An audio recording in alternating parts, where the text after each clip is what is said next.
ত্রিপুরার কোয়াইয়ে এক বাংলাদেশি নাগরিক এবং দুই দালাল গ্রেপ্তার। কোয়াই জেলার পুরানবাজার এলাকায় রাতে এক বাংলাদেশি এবং দুই দালাল গ্রেপ্তার করেছে পুলিশ। ধৃত বাংলাদেশির নাম মোহাম্মদ ফিরোজ কবির এবং তার বাড়ি বাংলাদেশের রাজশাহী জেলায়।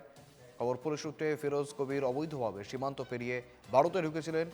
কোয়াই থানার ওসি কৃষ্ণধন সরকার জানান, ধৃতদের বিরুদ্ধে আইনানুগ ব্যবস্থা নেওয়া হচ্ছে। বিষয়টি নিয়ে শুরু হয়েছে তদন্ত।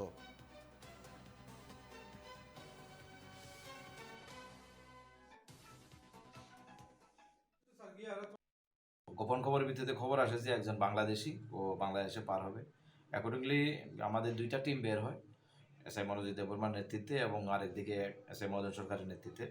তো আমরা যথারীতি একটা লোককে যখন সন্দেহজনক ঘোরাঘুরি যখন করছিল পুরানবাজার সাইড এরিয়াতে, সঙ্গে সঙ্গে তাকে আমরা ডিটেইন করার পরে যখন জিজ্ঞেস করি, সে বলছে যে আমি বাংলাদেশি। তার নাম হচ্ছে মোহাম্মদ ফিরোজ কবির, বাবার নাম মোহাম্মদ ইমরান আলী, টিকরামপুর রাজশাহী বিভাগের, আর জেলা হচ্ছে চাঁপাইনবাবগঞ্জ, বাংলাদেশ।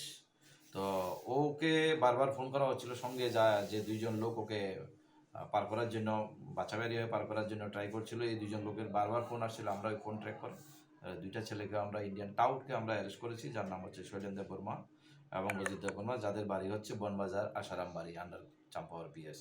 আমরা একটা ইমাইগ্রেশনের ফরেনার্স অ্যাক্ট 2025 এই অ্যাক্টের আওতায় আমরা একটা এফআইআর নেব এবং ইনভেস্টিগেশন স্টার্ট করব।